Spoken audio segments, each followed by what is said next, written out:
নমস্কার বন্ধুরা, কেমন আছো তোমরা সবাই? তোমাদের সাথে আজকে শেয়ার করব ইলিশ মাছ ভাপার একদম সিম্পল একটা রেসিপি। বর্ষার সময় ইলিশ মাছ হবে না তা কিন্তু হতেই পারে না। আজ আমাদের বাড়িতে চলে এসেছে দুটো জোড়া ইলিশ। তো চলো চটজলদি কীভাবে ইলিশ মাছ রান্না করি সেটাই আজকে তোমাদের সাথে শেয়ার করব। ইলিশ মাছ ভাপা কিন্তু অনেকে অনেক রকম পদ্ধতিতে করে, তবে আমি যেই পদ্ধতিতে করি সেটাই আজকে দেখাবো। এর আগেও আমি তোমাদের সাথে শেয়ার করেছি, চলো আজকে আরও একবার দেখিয়ে দিই।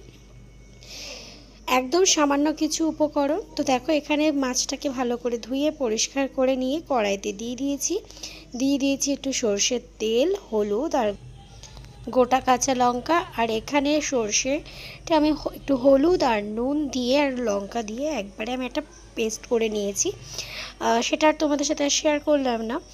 তো এখানে দেখো, আমি মাছটার মধ্যে কিন্তু এখানে আমি সর্ষে যে পেস্টটা করেছিলাম সেটা দিয়ে বাটি ধোয়া জলটাও আমি দিয়ে দিয়েছি। দিয়ে এবার আমি মাছটাকে একটুখানি ভালো করে মাখিয়ে নেব। যে সর্ষেটা আমি পেস্ট করেছি সেই সর্ষেটা দিয়ে ভালো করে আমি মাছটাকে একটু মাখিয়ে নিয়ে, একদমই সহজ একটা রান্না, তোমরা দেখলেই বুঝতে পারছো, একদমই সহজ, ইজি, সিম্পল একটা রেসিপি। তো মাখিয়ে নিয়ে আমি একটু দিয়ে দেবো একদম কাঁচা সর্ষের তেল দিয়ে এবার আমি একটুখানি ভালো করে দেখো মাছটাকে একটু মাখিয়ে নিচ্ছি।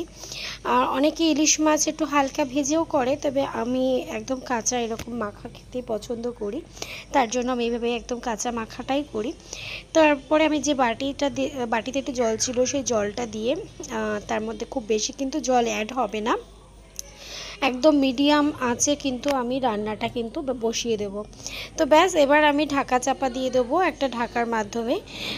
কিছুক্ষণ একটুখানি ঢাকা চাপা দিয়ে রাখবে, মাঝে মধ্যে একটু ঢাকাটা তুলে একটু দেখে নেবে, ব্যাস এইটুকুই, আর তেমন কিছু নয়। তো দেখো, এখানে ঢাকা চাপা তোলার পরে দেখতে পাচ্ছ আমার মাছটা কিন্তু একদম সুন্দর ফুটে উঠেছে, আর মাছটা কিন্তু আমার প্রায় সেদ্ধ হয়েই গেছে, তোমরা কিন্তু দেখেই বুঝতে পারবে। তো আমার এখানে কিন্তু মাছটা কিন্তু অলমোস্ট ডান। আমি আরেকবার একটুখানি নাড়িয়ে চাড়িয়ে নিচ্ছি, আর মাছটা থেকে দেখো আমার কিন্তু খুব সুন্দর তেলও ছেড়ে দিয়েছে।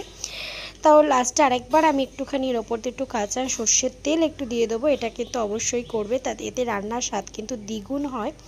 তো দেখো, ফাইনালি আমার কিন্তু ইলিশ মাছ ভাপা একদম রেডি, একদম চটজলদি একটা রেসিপি। শুধু বাজার থেকে কেটে আনাটাই আনতেই যতক্ষণ আর কাটতে যতক্ষণ, একদম চটজলদি 10 মিনিটের মধ্যে রান্নাটা হয়ে যায়, 10 থেকে খুব বেশি হলে 20 মিনিট।